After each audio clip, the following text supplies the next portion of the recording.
Episode 4, the Scrum Events. Welcome back to our Scrum series. Today we will dive into the key events in Scrum. These events are what keep the Scrum process moving smoothly. Scrum has 5 key events: the sprint, sprint planning, daily Scrum, sprint review, and sprint retrospective. Let's start with the sprint.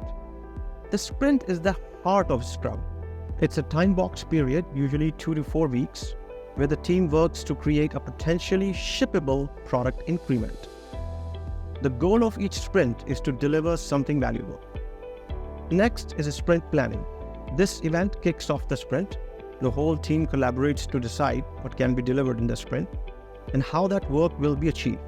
The outcome of sprint planning is the sprint goal and the sprint backlog.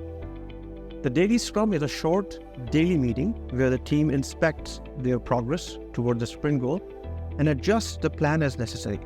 It's a quick check-in to ensure everyone is aligned. At the end of the sprint, we have the sprint review. Here the team showcases the increment they have built to stakeholders and discusses what's next. It's a chance to gather feedback and adapt the product backlog. Finally, the sprint retrospective. This is where the team reflects on the sprint, discussing what went well, what didn't, and how they can improve in the next sprint. It's all about continuous improvement.